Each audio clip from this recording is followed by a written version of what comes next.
नमस्कार, मैं हूं कुमार गजेंद्र। भारत टीवी में आपका स्वागत है। हमारे एक दूसरे social media platform podcast with Kumar Gajendra में भी आपका स्वागत है, जहां आप हमें सुन सकते हैं। हमने आपको बताया था कि हमने जब चैनल बनाया था, उसका सबसे बड़ा जो मर्म था, उसके पीछे की जो बात थी, सोच थी, वो ये थी कि जिन खबरों को चैनल और अखबार दबा देते हैं राजनीतिक दबाव के चलते, उन खबरों को हम आप तक पहुंचाएंगे। और हमने अपने इस सोच को हमेशा सबसे आगे रखा है। सबसे आगे इसलिए भी रखा है कि आज देश के अंदर एक सबसे बड़ी खबर, सबसे बड़ी सनसनी है। विनेश फोगाट जो महिला पहलवान थी और बजरंग पूनिया के कांग्रेस ज्वाइन कर लेने। कांग्रेस उन्होंने ज्वाइन की, इससे किसी को कोई ऐतराज नहीं हो सकता, किसी को कोई बात नहीं हो सकती, गुरेज नहीं हो सकता, क्योंकि ये उनका अपना निजी फैसला। लेकिन आरोप ये है कि विनेश फोगाट और बजरंग पूनिया ने जिस तरीके से देश को शर्मसार किया है, ये सचमुच देखने दिखाने लायक है। विनेश फोगाट ने जिस तरीके से अपने नाम का इस्तेमाल करके बजरंग पूनिया के साथ मिलकर और पर्दे के पीछे दीपेंद्र हुड्डा और पूर्व मुख्यमंत्री भूपेंद्र हुड्डा के साजिश के चलते आज कुश्ती को मिट्टी में मिला दिया है। जो कुश्ती मिट्टी से पहलवान पैदा करती थी, आज उसी मिट्टी में इन 3-4 लोगों ने, एक हरियाणा के इस राजनीतिक घराने ने और विनेश फोगाट एंड कंपनी ने आज उस मिट्टी के अंदर जहर घोल दिया है।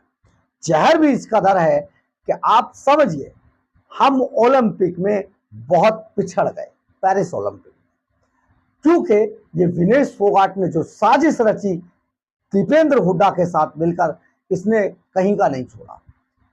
बहुत बड़ी बात यह है, हम इसमें बहुत ज्यादा इसमें आपको नहीं कहते हुए सीधे आते हैं। दरअसल विनेश फोगाट, आज जिसका जिक्र ब्रजभूषण शरण सिंह ने भी किया है, हमने अपने पहले वीडियो में आपको यह बात बता दी थी शुरू में ही कि यह साजिश हुई।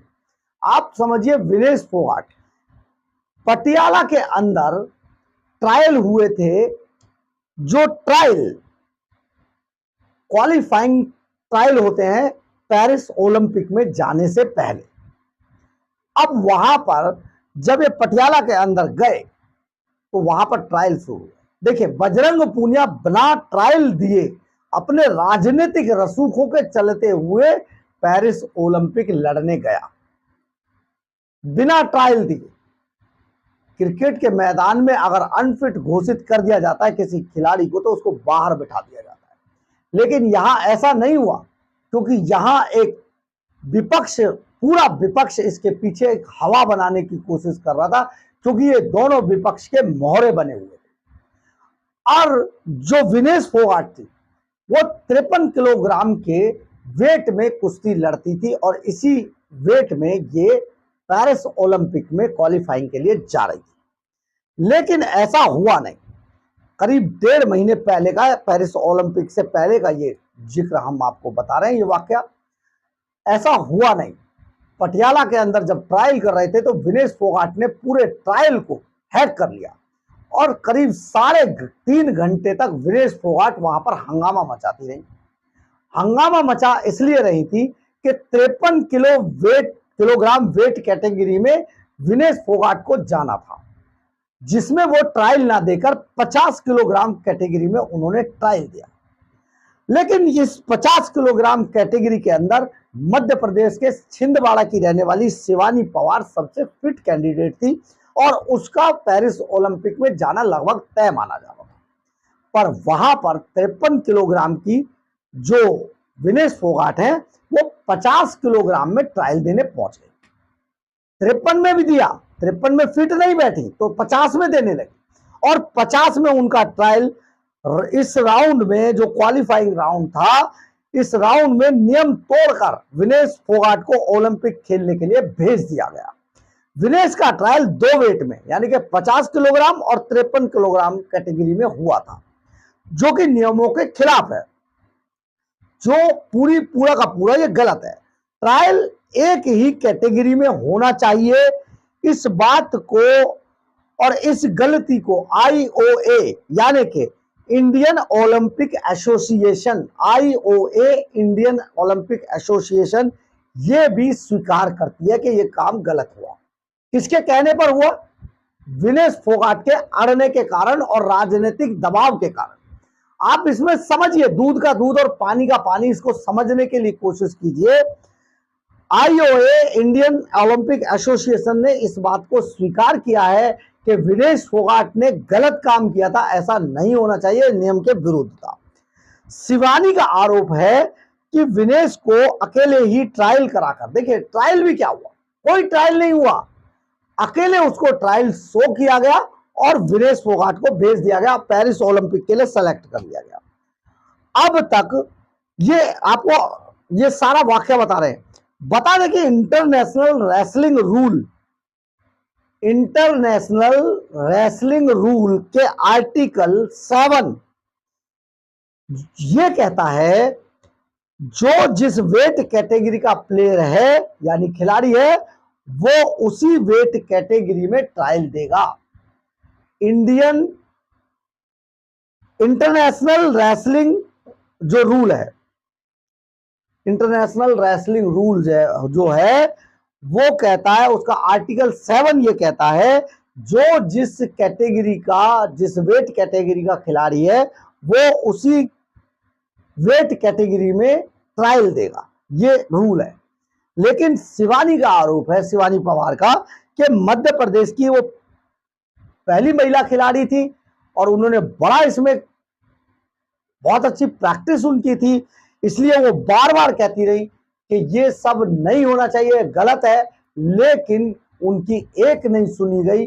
आखिर किसके इशारे पर यह काम हुआ, किसके इशारे पर यह काम हुआ? नेशनल गेम्स के अंदर जो खिलाड़ी शिवानी पवार 2021 में लगातार 3 गोल्ड मेडल जीतती है और उसे पेरिस ओलंपिक में उससे काफी उम्मीदें की जा रही थी, लेकिन उसे नहीं भेजा जाता, उसकी जगह पैराशूट से उतर के आ गई विनेश फोगाट। और विनेश फोगाट ने अपने आप को 50 किलोग्राम वेट में शो किया कि उन्होंने ट्रायल दे दिया, जो कि ट्रायल नहीं दिया गया था, और वो पेरिस ओलंपिक चली।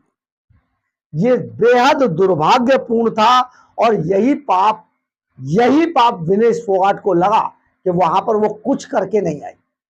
और हमारे यहाँ जो रेसलिंग का डब्लू भी नहीं जानते हैं, वो नेता हल्ला मचा रहे थे।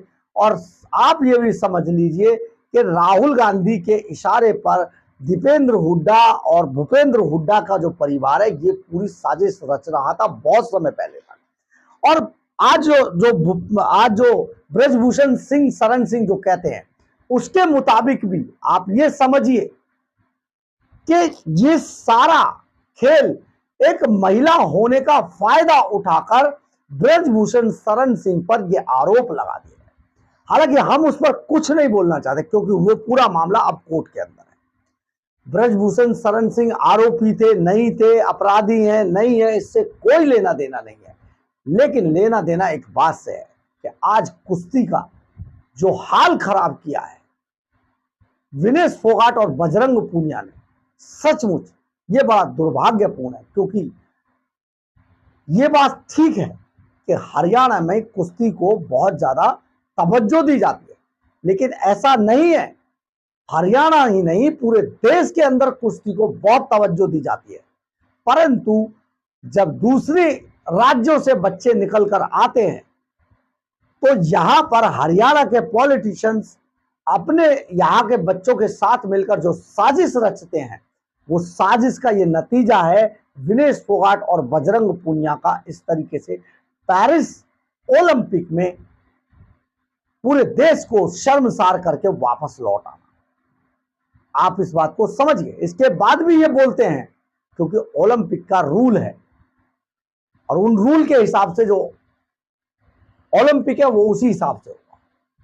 इन्होंने यहां पर आकर भी बहुत सारे हंगामे मचाए, लेकिन ये सब व्यर्थ थे, सब बेकार थे, क्योंकि ये राजनीतिक इंजेक्शन पहले ही ले चुके थे।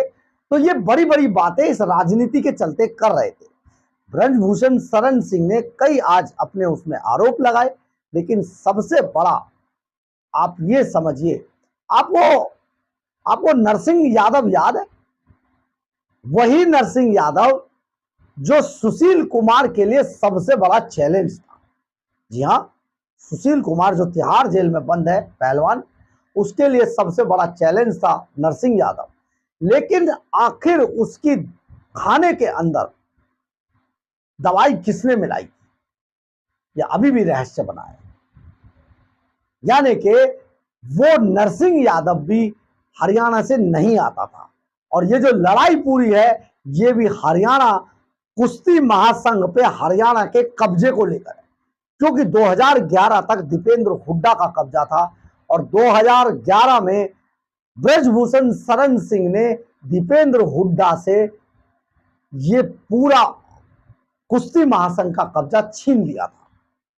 इसके लिए हुड्डा परिवार ने इन महिला पहलवानों का और इन पहलवानों का इस्तेमाल किया, इनको टिकट देने का झांसा दिया, और झांसा देने के बाद इन्हें पार्टी में शामिल करने के लिए, बड़ा ओहदा देने के लिए इनका इस्तेमाल करके पूरे देश को शर्मसार किया। बहरहाल आप उसके बारे में सोचिए, जो शिवानी पवार, जिसके साथ विनेश फोगाट ने उस वक्त बहुत बड़ी चीटिंग की, जिसका खामियाजा इसको भुगतना पड़ा, जिस वक्त पूरा कुश्ती का जो पूरा ग्राउंड था, पूरा ट्रायल सेंटर था, ये मान चुका था कि पेरिस ओलंपिक के अंदर शिवानी पवार ही 50 किलो वेट कैटेगरी में लड़ने जाएगी, लेकिन ऐसा हो नहीं पाया।